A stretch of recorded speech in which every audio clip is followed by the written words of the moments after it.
বলা যায় খোলামেলাভাবে তারা কথা বলতে শুরু করেছে যে রাস্তার যে জাল তৈরি করেছিল বামফ্রন্ট সরকার গ্রামে ভেঙে তছনছ হয়ে গেছে। আগরতলা যেতে হয় তাহলে বলছে অ্যাম্বুলেন্স দিতে পারি, কিন্তু পেট্রোল ডিজেলের পয়সা নাই, এটা যদি আপনারা ব্যবস্থা করতে পারেন তাহলে নিয়ে যান। এগুলো তো আমার কথা না, মানুষের কথা। ফলে পরিস্থিতিটা খুব খারাপ জায়গায় চলে গেছে। অন্যদিক থেকে আইন শৃঙ্খলা কোথায়? এখন সরাসরি দৈহিক আক্রমণটা কৌশলগত কারণে বাধ্যতা কম করছে, কিন্তু অবস্থাটা কি, জনসাধারণের মনোভাব কি, আপনাদের সঙ্গে যে প্রত্যক্ষ যোগাযোগ, তার পরিপ্রেক্ষিতে আপনাদের যে মূল্যায়ন যেটা এখানে উপস্থিত করলেন উৎসাহব্যঞ্জক। আমার তো ধারণা 23-এর নির্বাচনের তুলনায় এক দুটা পকেটে হয়তো আমাদের কর্মী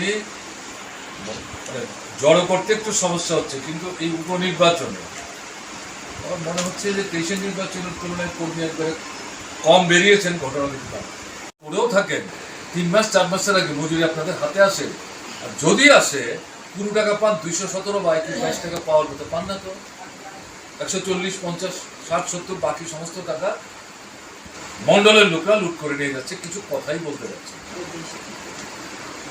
সামাজিক ভাতা 1.25 লক্ষ বাতিল, বাকি যাদের ভাতা বাড়ালো 3 মাস 4 মাস 5 মাস ভাতাই নাই, ব্যাংকে গিয়ে বসে থাকছে, ব্যাংকের লোকরা হাত জোর করে বলছে আমাদের ক্ষমা করুন, আপনাদের টাকা তো আসেনি, কোথেকে টাকা দেবে? এই যে পরিস্থিতিটা চলছে, বলছে তো দিনের পর দিন খারাপ হয়ে যাচ্ছে, তাহলে কি লাভ হলো? যারা ভোট দিলেন, ভোট যারা দিয়েছে তারাই কিন্তু এই সমস্ত কথাবার্তাগুলো বলছে। ফলে এরকম একটা পরিস্থিতিতে সাধারণ মানুষের মধ্যে যে ক্ষোভ, এটা সারা ত্রিপুরার ভোট না, দুটো কেন্দ্রের ভোট। এই ভোট তো হওয়ার কথা ছিল না, এই ভোট তো চাপিয়ে দিয়েছে। আভ্যন্তরীণ দলীয় কুন্দলের কারণে এই ভদ্রমহিলা হয়তো জিততে পারলে পরে মুখ্যমন্ত্রী হবেন, আর মানিক শাহ হয়তো জিতবে না। হ্যাঁ, তাকে হারাবার জন্য কোনো কৌশল টৌশল নিয়েছিল কিনা আমরা জানি না, এগুলো নিয়ে আমরা মাথা ঘামাতে চাই না। তাহলে তাকে, সে যদি হেরে যায় তাহলে উনি মুখ্যমন্ত্রী হবেন, আর সে জিতলেও তিনিই মুখ্যমন্ত্রী হবেন, এরকম একটা ধারণা দাঁড়িয়েছিলেন। যা বলেছেন তাই বলেছে। শিক্ষকের কোনো অভাব ছিল না, এখন অবস্থাটা কি? শিক্ষক নাই, ক্লাস ঠিক মতো হয় না, হাসপাতাল, আমার তো ধারণা আপনাদের ব্লকে যতগুলো হাসপাতাল হয়েছে ত্রিপুরার খুব কম ব্লক পাওয়া যাবে একটা ব্লকের মধ্যে এতগুলো হাসপাতাল। এখন কি হচ্ছে? হাসপাতালে ডাক্তার নাই, নার্স নাই, ওষুধ নাই, পত্র নাই। ছোট্টখাট্ট যদি অপারেশনও করতে হয়, সুই কিনে আনো, সুতা কিনে আনো, গজ ব্যান্ডেজ কিনে আনো। ডাক্তারবাবুরা হাসপাতালে রুগী ভর্তি করাতে চায় না, খাবার দিতে হবে, টাকা নাই। তার সঙ্গে যেটা যুক্ত সেটা হচ্ছে প্রলোভন আর সন্ত্রাস। তো সরকার তারা তৈরি করলো, কিভাবে করলো আপনারা জানেন, সে ব্যাখ্যা আমি যাচ্ছি না, আপনারাই নিজেরা এখন বলছেন। কিন্তু দ্বিতীয় সরকারটা আসার পরে যে 5-6 মাস গেল, মানুষই তো বলছে যে কি হলো, নতুন সরকার এসছে, এরা তো আগের চাইতে আরো ভালো করার কথা। মুখ্যমন্ত্রী কয়েক মাসের জন্য দায়িত্ব, এখন তো তিনি 5 বছরের জন্যই দায়িত্ব। তিনি তো অনেক বেশি আত্মবিশ্বাস নিয়ে কাজকর্ম করার কথা। কোথায় কোথায় দিল্লি চলে যান, প্রধানমন্ত্রীর সঙ্গে কথা বলেন, স্বরাষ্ট্রমন্ত্রীর সাথে কথা বলেন, টাকা নেন, কোটি কোটি টাকা সেখান থেকে আমাদের রোজগার। এখন সেই বিদ্যুৎ অনিশ্চিত, পানীয় জলের কল চলে না, সেচের ব্যবস্থা বিঘ্নিত, হাসপাতালেই বিদ্যুৎ থাকছে না অনেক সময়। স্কুল যেখানে আপনারা বলেছেন সেখানেই স্কুল রয়েছে, প্রাইমারি স্কুল, সিনিয়র স্কুল, মাধ্যমিক স্কুল দ্বাদশ মান, কাঁচা ঘর পাকা, প্রথম থেকেই জনবিরোধী। মুখ্যমন্ত্রী পাল্টালো, রিগিং করে মুখ্যমন্ত্রীকে জেতালো। 23-এর নির্বাচনে প্রধানমন্ত্রী এখানে পড়ে থাকলেন, স্বরাষ্ট্রমন্ত্রী পড়ে থাকলেন, তাদের জাতীয় সমস্ত নেতৃত্ব এখানে সমবেত করেছিল।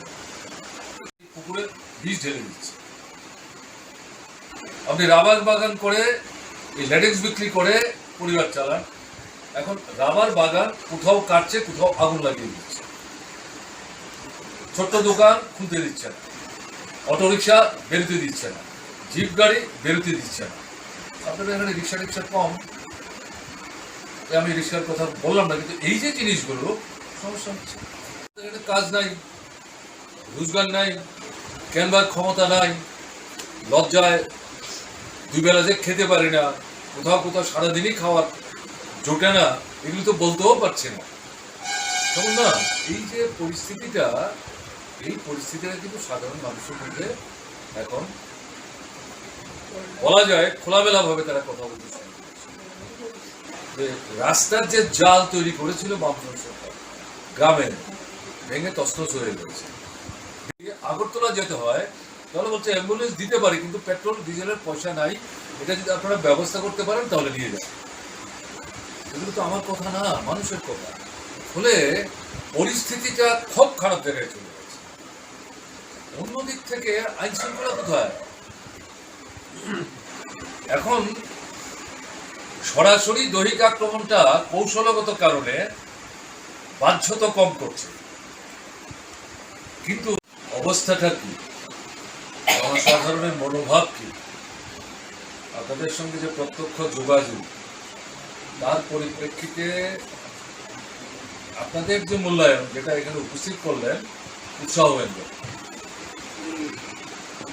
আমার তো ধারণা 23-এর নির্বাচনের তুলনায় এক দুটা পকেটে হয়তো আমাদের কর্মী জড়ো করতে একটু সমস্যা হচ্ছে, কিন্তু এই উপনির্বাচনে আমার মনে হচ্ছে যে 23-এর নির্বাচনের তুলনায় কর্মী একবারে কম বেরিয়েছেন। ঘটনা কিন্তু করেও থাকেন 3 মাস 4 মাসের আগে মজুরি আপনাদের হাতে আসে, আর যদি আসে 15 টাকা পান, 217 বা 22 টাকা পাওয়ার কথা পান না, তো 140, 50, 60, 70 বাকি সমস্ত টাকা মন্ডলের লোকরা লুট করে নিয়ে যাচ্ছে, কিছু কথাই বলতে যাচ্ছে। সামাজিক ভাতা 1.25 লক্ষ বাতিল, বাকি যাদের ভাতা বাড়ালো 3 মাস 4 মাস 5 মাস ভাতাই নাই, ব্যাংকে গিয়ে বসে থাকছে, ব্যাংকের লোকরা হাত জোড় করে বলছে আমাদের ক্ষমা করুন, আপনাদের টাকা তো আসেনি, কোথেকে টাকা দেবে?